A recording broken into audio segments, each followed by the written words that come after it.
There is a man sitting in a rented room in Rome. His wrists are chained, not to a wall but to a soldier, a member of the Praetorian Guard, the most elite military unit in the ancient world. The chain is short enough that when Paul moves, the soldier moves. When Paul sleeps, the soldier is there. When Paul picks up a pen to write, a Roman soldier watches. And what does Paul write? Be anxious for nothing. That verse, Philippians chapter 4, verse 6, is one of the most quoted lines in the New Testament. It has been stitched onto pillowcases and painted on church walls and typed out in millions of get-well cards. It is the verse people reach for when life gets overwhelming. It is offered with love, and it is meant with love. But somewhere between Paul's rented room in Rome and your screen right now, something happened to it. The verse got flattened, the context got stripped away, and a profound layered statement about the nature of God and the transformation of the human mind got reduced to what sounds, if you're not careful, like a very spiritual way of telling someone to calm down. That is not what Paul is saying. It is not even close. What Paul is actually doing in Philippians chapter 4 is something far more specific, far more grounded and far more honest about the human experience of anxiety than the bumper sticker version ever captures. And to understand what he is really saying, you need to know three things: where he is writing from, who he is writing to, and what the Greek behind that single word, anxious, actually means. Let us start at the beginning. Philippi was not an ordinary city. When Paul first arrived there, sometime around 49 or 50 AD, he was stepping into a place with a very particular identity. Philippi was a Roman colony, which meant it was not just a city under Roman rule, but a city that was in many ways a miniature Rome. The citizens of Philippi were Roman citizens. They dressed like Romans. They governed like Romans. And they were fiercely proud of their connection to the empire. The city had been refounded by the Emperor Augustus after the Battle of Philippi in 42 BC, the battle where Julius Caesar's assassins Brutus and Cassius were defeated. Augustus settled his veterans there. He gave them land. He made the city a symbol of Roman victory. So when Paul wrote to the Philippians and told them in chapter 3, verse 20, that our citizenship is in heaven, he was not using a casual metaphor. He was making a direct, pointed contrast. He was speaking to people who treasured their Roman citizenship above almost anything else, and he was telling them there was a higher identity, a deeper belonging, a more lasting city. That is the world this letter comes from. Now here's something about the letter that most people miss entirely, and it changes everything about how you read chapter 4. Philippians is not a letter Paul wrote because the church was in trouble. It is not a crisis letter. Paul had received a gift from the Philippians, a financial offering delivered by a man named Epaphroditus, and he was writing to thank them. But Epaphroditus, the man who made the journey from Philippi to Rome to bring the gift, had almost died on the way. The letter says he was sick almost unto death in chapter 2, verse 27. He recovered, and Paul was sending him home. The letter was, in a sense, his homecoming message. Paul was writing to a church he loved deeply, a church that had supported him financially from the very beginning of his ministry, to say, here is Epaphroditus alive and well, and here is what I want to leave you with. And what he wants to leave them with is not a lecture. It is not a theological treatise. It is a letter saturated with joy. The word rejoice or joy appears over 16 times in 4 chapters, and it is written by a man who by any external measure has no obvious reason to be joyful. He is in chains. He does not know if he will be released or executed. And yet the tone of the letter never wavers. That tension, the gap between Paul's circumstances and his emotional state, is not incidental to the letter. It is the entire point of the letter. Which brings us to chapter 4 and to the passage most people think they already understand. It begins in verse 2 with something that surprises modern readers, a conflict. Paul writes, I implore Euodia and I implore Syntyche to be of the same mind in the Lord. These are 2 women leaders in the Philippian church, co-workers of Paul, who are in a dispute with each other. Paul does not tell us what the dispute is about. He simply names them publicly in a letter that would be read aloud to the entire congregation. That is not a small thing. In the ancient world, a public naming like this was serious. Paul is not gossiping. He is intervening because whatever is between Euodia and Syntyche is threatening the unity of a church he loves. And then immediately after that, in verse 4, he writes, Rejoice in the Lord always. Again, I will say rejoice. If you read that transition slowly, it does something important. Paul is moving from a real named human conflict, 2 people who are not getting along, directly into an exhortation to rejoice. He is not pretending the conflict is not there. He is not spiritually bypassing it. He is saying, even in the middle of this, even with Euodia and Syntyche and whatever tension is humming through your community, rejoice. The joy Paul is talking about is not joy that exists because everything is fine. It is joy that is possible even when things are not fine.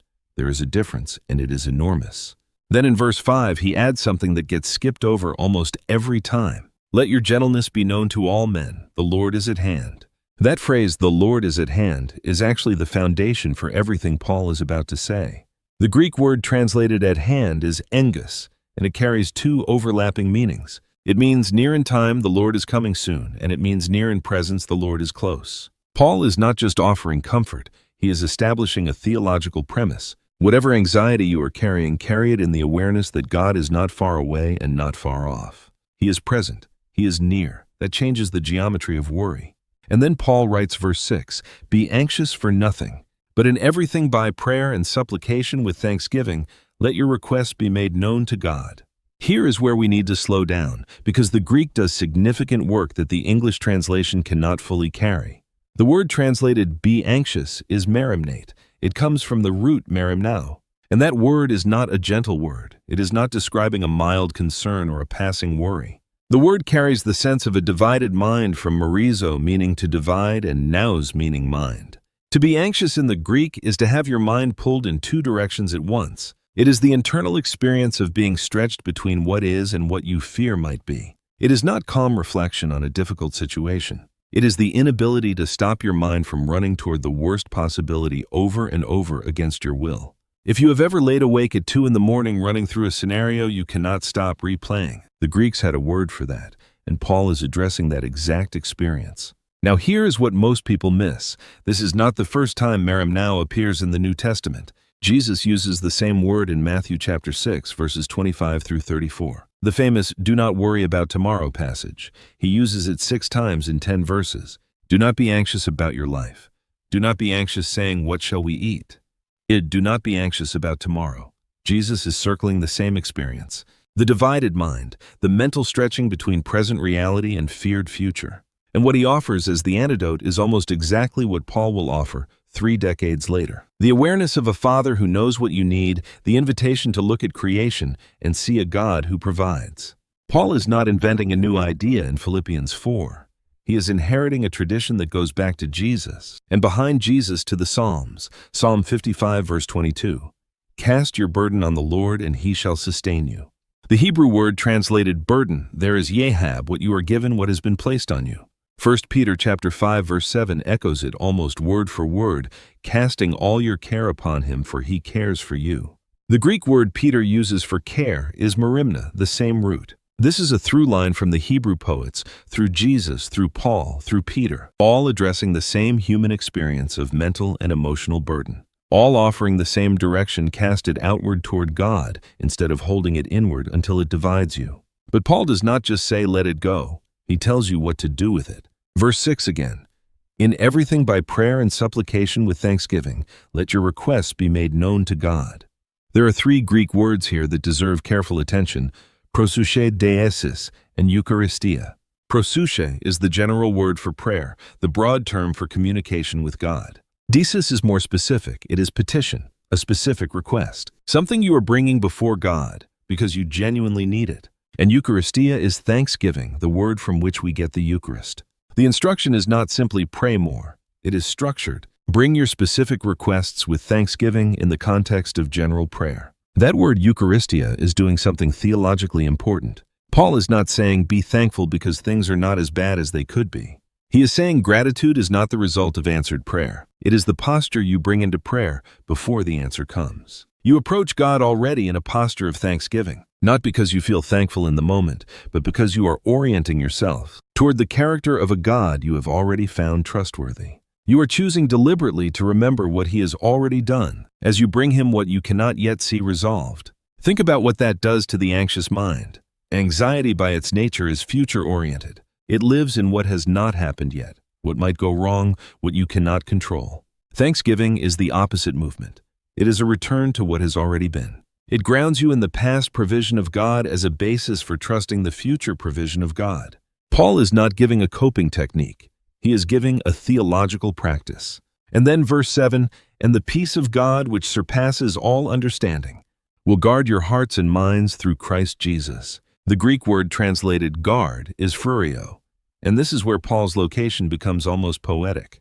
Phroureō is a military term. It means to garrison a city, to post sentinels at the gates, to station armed guards so that nothing hostile can get in. Paul is in a rented room in Rome, chained to a Roman soldier, surrounded by the most powerful military institution in the ancient world. And he reaches for a military metaphor to describe what the peace of God does. He says the peace of God will stand watch at the entrance to your heart and your mind. It will garrison you from the inside. That is not passive. That is not, don't worry, it will all be okay. That is a promise that the peace of God functions like a standing army at the gates of your inner life, guarding against the divided mind that merimnaō describes, keeping the anxious spiral from having unrestricted access to you. And notice what it guards. Paul says, your hearts and minds. In the Greek, cardia and noamata. The heart in biblical language is the seat of the will and emotion, the deep center of the person. The noamata are the thoughts, the mental processes. Paul is saying the peace of God guards both. It is not just that you will feel okay. It is that you will think more clearly. Anxiety clouds judgment and fractures thinking. The peace of God is in part what allows you to think straight, in the middle of circumstances that would otherwise overwhelm you. Now here is where verse 8 comes in, and it is almost always read in isolation, from verses 4 through 7, which is a mistake. Finally, brethren, whatever things are true, whatever things are noble, whatever things are just, whatever things are pure, whatever things are lovely, whatever things are of good report, if there is any virtue and if there is anything praiseworthy, meditate on these things. The Greek word translated meditate or think on is logizesthi. This is a word from accounting. It means to calculate, to count, to reckon, to add up deliberately and arrive at a conclusion. It is not a casual word. It is not let good thoughts drift through your mind occasionally. It is make a practice of running a deliberate audit of what is true, what is noble, what is just. Put it in the ledger, count it carefully, arrive at a sum. This is the cognitive dimension of what Paul has been building toward. Prayer addresses the relational and devotional dimension of anxiety. You bring it to God. The peace of God addresses the spiritual and protective dimension. God guards the gate. And now, logizes addresses the mental dimension. You actively, intentionally, repeatedly direct your thoughts toward what is true and good rather than letting the anxious mind run wherever it wants. This is not positive thinking in the motivational poster sense. Paul's list is full of wait, true, noble, just, pure, lovely. These are not generic affirmations. They are categories of reality that already exist, anchored in the character of God. You are not making things up. You are training your attention toward what is actually there, rather than toward what your anxiety is projecting. If this kind of deep study of the biblical text is helpful to you, take a second and share it with someone who loves this kind of work. Subscribe so you do not miss what is coming next. We are just getting started. And then verse 9, the things which you learned and received and heard and saw in me, these do, and the God of peace will be with you. Notice the shift. In verse 7, Paul spoke of the peace of God. Now in verse 9, he says, the God of peace. These are not the same phrase. The peace of God is a gift. It is something God gives. The God of peace is a presence. It is the giver himself. Paul is saying, practice these things, the rejoicing, the gentleness, the prayer, the thanksgiving, the deliberate thinking. And you will not just receive a gift from God, you will experience the nearness of God himself. That is the destination, not a feeling of calm, not an absence of difficulty. The presence of the God who is peace accompanying you through circumstances that have not changed, in a body that still feels the weight of them. We have to sit with one more thing before we close, because there is a word Paul uses later in this chapter in verse 11 that reframes everything he said in verses 6 through 9. Paul writes, I have learned in whatever state I am to be content. The word translated content is autarkeia. In the Stoic philosophy that was widely known in Paul's world, autarkeia was the ideal self-sufficiency, the ability to be unaffected by external circumstances, because your inner life was utterly self-contained. The Stoics preached autarkeia as the achievement of human reason. Master your passions, master your thoughts, and you will be unmoved. Paul takes the same word and fills it with a completely different substance. He says, I have learned to be content, autarkeia, not because I have mastered my own inner life, but because verse 13, I can do all things through Christ who strengthens me. The self-sufficiency Paul is describing is not a human achievement.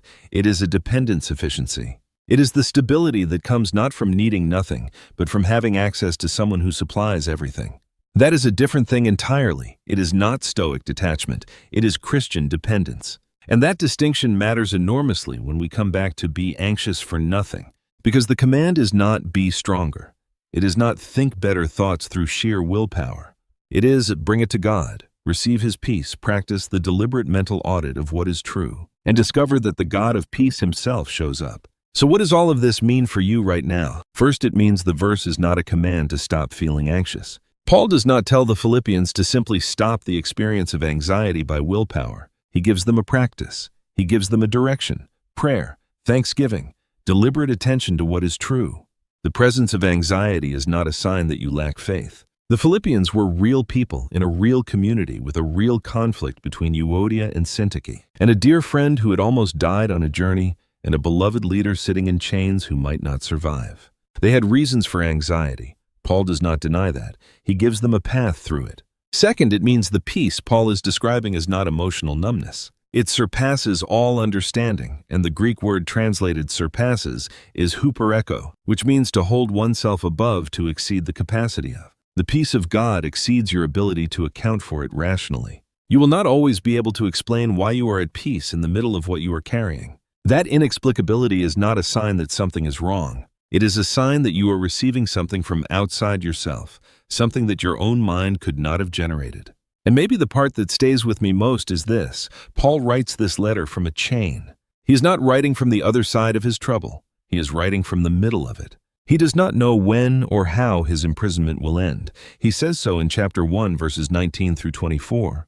He is weighing the possibility of death, and from that place, from genuine uncertainty, from real constraint, from a body that has been beaten and imprisoned and is now tethered to a guard. He writes about peace that guards the mind like a garrison, not because the storm has passed, because the God of peace is in it with him. 2,000 years later, the chain is different. The rented room is different. Your circumstances are not Paul's circumstances, but the divided mind, the merimnaō, the mental stretching toward what you fear that has not changed, and neither has the invitation.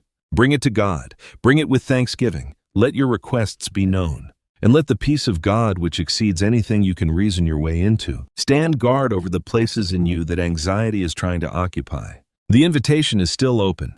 If this opens something up for you in a passage you thought you already knew, share it with someone who needs to hear it. Subscribe so you do not miss what comes next. Leave a comment. Even one word tells us this is landing. Pray for us. God bless you.